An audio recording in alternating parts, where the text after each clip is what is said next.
Madison, a town built on trust, community, and responsible governance. But what happens when that trust is broken?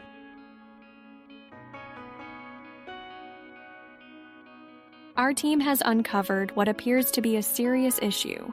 Finances moved in violation of the town charter and Board of Finance regulations. If true, this would not only break financial laws, but also betray the trust of every taxpayer in Madison. In this video, we will walk you through our process, step by step. We will examine public records, town budgets, and official statements to show exactly how we arrived at our conclusion. The people of Madison deserve accountability, transparency, and honesty. As we break down the details, we encourage you to stay informed, ask questions, and hold those in power accountable. The people of Madison deserve to know the truth. The facts speak for themselves. Now, it's time to listen. From the Board of Selectmen meeting on August 6, 2024, this was item 4 on the agenda. Discuss and take action to approve a request from the Facilities Department to return an amount of $264,515 from the Jeffrey Elementary School boiler replacement project to the CNRE unallocated fund balance, pending Board of Finance approval. This was voted on and passed. This was item 5 on the agenda. Discuss and take action to approve a request from the Facilities Department for a special appropriation from the CNRE unallocated fund balance of $264,515 to DHHS HVAC rooftop project, pending Board of Finance approval. This was voted on and also passed. This appears to be a routine transfer of funds between projects. The money was moved from a CIP account designated for replacing the boiler at Jeffrey School.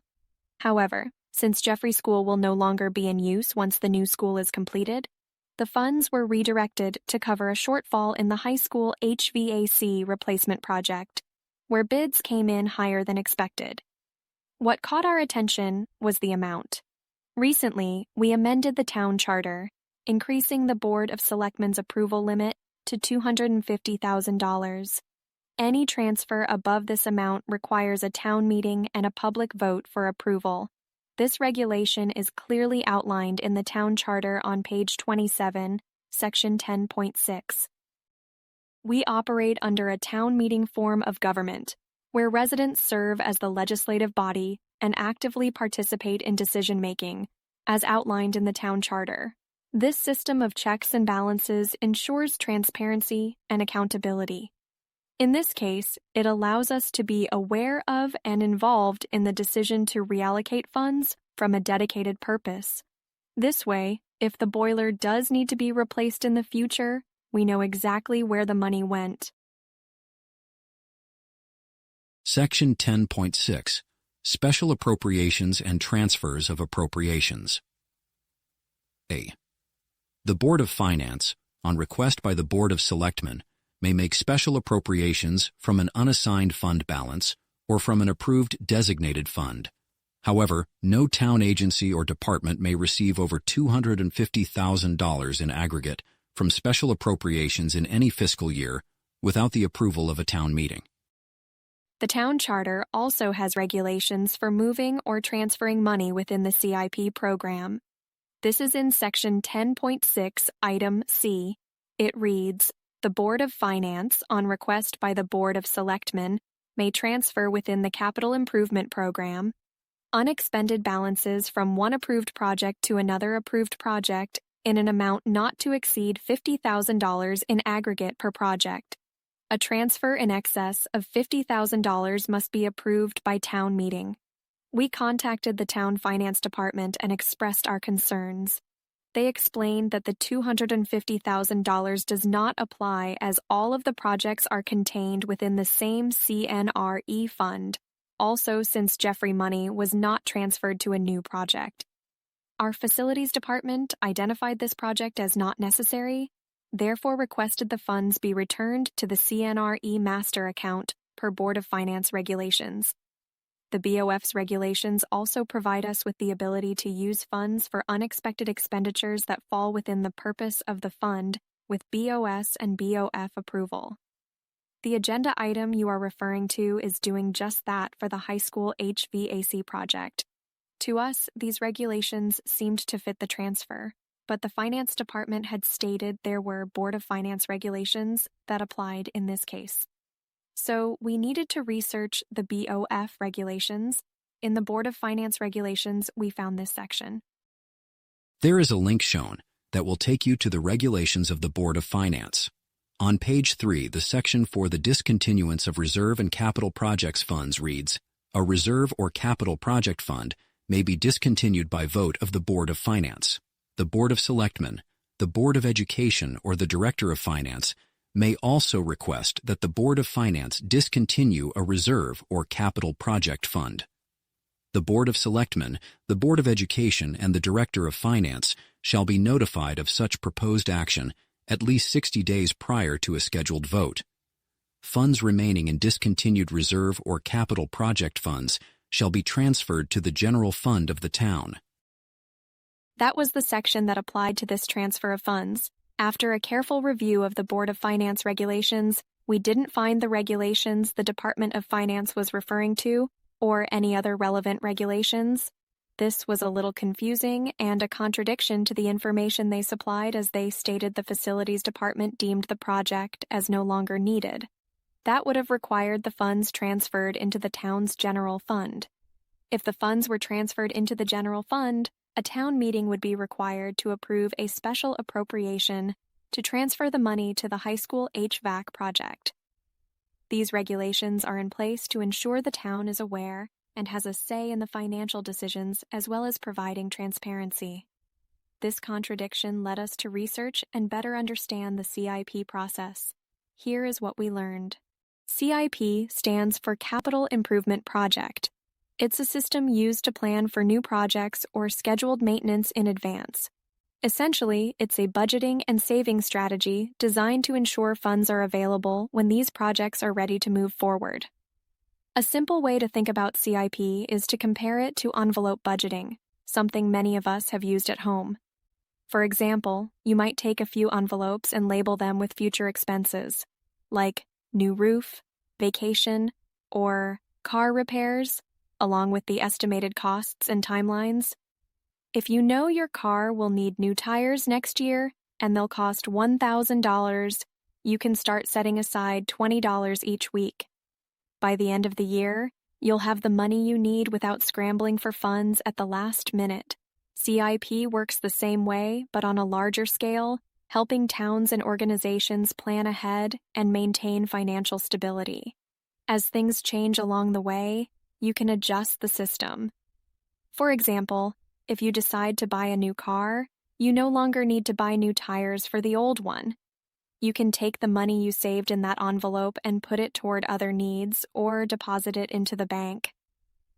That's essentially what happened with the Jeffrey School boiler project. It seemed pretty simple and straightforward.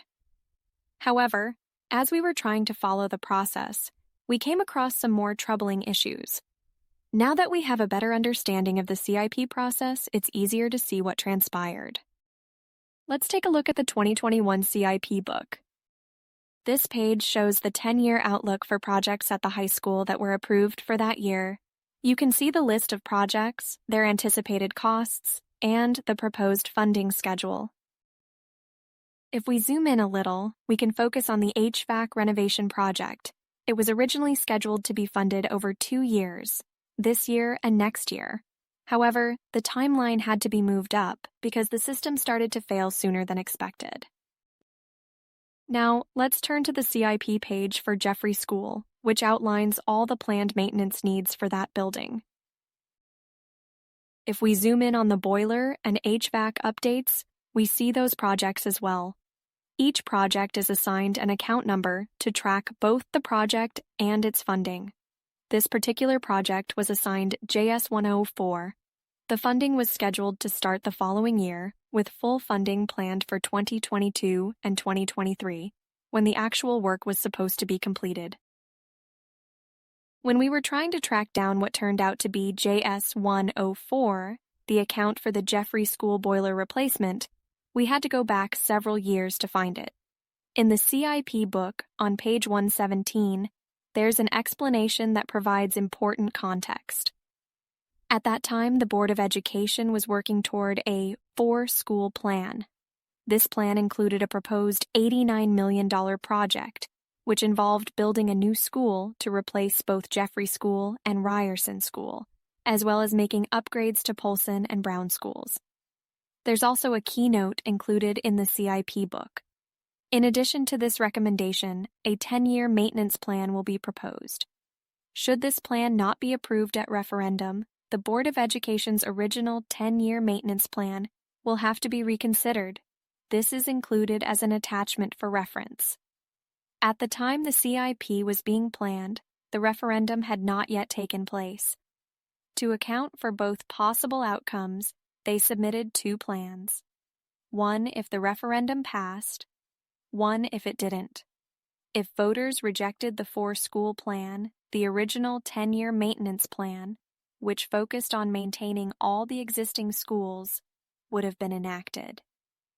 But when the 4-school plan passed, the CIP for that scenario was put in place. As a result, the maintenance plans for Jeffrey and Ryerson schools were removed from the capital budget and shifted to a pay-as-you-go maintenance program. Under this approach, only essential repairs would be performed to keep the schools operational until the new school was completed. This raises some serious questions. Did Account JS 104 ever get funded?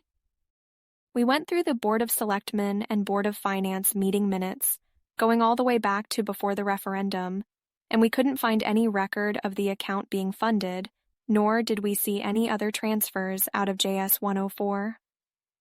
According to the approved CIP budget, if JS 104 had been funded, it would have received its first installment of $384,140. When they transferred $264,515 from JS 104, if the account had been funded with the $384,140, that transfer should have left a balance of $119,625. Why wasn't the entire amount transferred? Does JS 104 still have nearly $120,000 sitting in it? It's also worth noting that JS 104 hasn't appeared in any CIP book since before the referendum. So where does it stand now? We think we have an idea of what may have transpired. During our research, we read through hundreds of pages of meeting minutes and watched countless hours of meetings on YouTube. One thing became clear: there is a constant struggle over finances. This first video clip is from a Board of Education Special Facilities Committee meeting, held on August 30th, 2022. Keep in mind, this was 6 months after the town voted to approve the $89 million 4-school plan. Despite that, the committee was still struggling to meet the town leadership's CIP budget guidelines. We strongly recommend that everyone watch this video, or at least the first 15 minutes, to gain better insight into their process and the challenges they face. Here is a link to the video. This short clip highlights their thought process regarding how to fund the high school's air conditioning needs. It gives a candid look at the tough financial decisions being made behind the scenes. We have to at least recommend that we take that one, big project and see if we can do it out of a special appropriation and replace those Daniel Hand roof units. We wanted to add a little more context to what was happening with this video. This particular clip is from a presentation held before the referendum in response to a question about the maintenance costs for the schools not covered under the upcoming $89 million referendum. What stood out to us was the response. The statement made in this clip always struck us as strange, especially considering that it's the Board of Selectmen and the Board of Education's responsibility to maintain the district's facilities. It raises important questions about how maintenance priorities are set and how ongoing upkeep is managed when significant funds are allocated elsewhere. Because we failed to make decisions before. We failed to invest in our community. And that's why there's another $50 million coming possibly on the schools as well, because we didn't spend the appropriate amount of money to maintain and update our facilities. So now we're going to have to make some more difficult decisions. This next meeting clip further illustrates the Board of Education's desire for the town to carry the HVAC costs under the town's budget, rather than their own. What's even more concerning is that this clip also brings to light actions and decisions that raise more very serious concerns. The other thing that kind of is glaringly obvious, and I hate to point it out because I don't want to look like we've already paid taxes well in excess of the amount we have to carry to keep our AAA bond rating. And, we've built up an artificially large savings at the expense of facilities and through pushing off some facilities work over years. And so to some extent, you're just hiding a facility liability when you're, saving up all that money and you have this kind of a facilities scenario to address, and this hefty amount of money to need to spend to upkeep our facilities. So, I know it may not be popular, but I think someone has to say at some point, maybe we need to challenge the town leadership to look at more than just replacing the high school roof units. There are a number of concerning statements made in this short clip, but let's start with one of the most serious. The suggestion that the town may have deferred maintenance in order to artificially inflate the town's savings account, known as the undesignated fund balance. If this was done to maintain the town's AAA bond rating, it could be considered an attempt to manipulate our federal bonding rate, which would be a serious crime. And if multiple people were involved in making that decision, it could also constitute conspiracy. Even more troubling, if the intent was to mislead the public about the town's financial position in order to justify taking on over $100 million in debt, it would represent the largest violation of public trust in Madison's nearly 200-year history. This casts doubt on the legitimacy of any financial information we've received to date, which brings us back to the initial transfer that first set us on this path. We believe the town rejected the Board of Education's initial request to have the HVAC project funded via a special appropriation from the town. Later, when the project bids came in over budget, the Board of Education went back to the town to ask for more money to cover the shortfall. According to the town charter, a special appropriation of that amount would require a town meeting and voter approval. That process could potentially raise questions about past projects that required special appropriations, as well as other projects that went over budget. Shining a light on those financial issues could jeopardize new projects or the ability to secure additional funding for existing ones. At this point, we started to question whether the town might have conspired to mislead the public by creating a CIP transfer scenario to avoid holding a public town meeting, hoping it would fly under the radar. At first, this seemed like a viable theory, but it also felt like a far-fetched conspiracy. However, after going back through all the information we collected, we re-watched the Board of Finance special meeting on August 7, 2024, where they approved the transfer of funds. Viewing that meeting again, it took on a new light.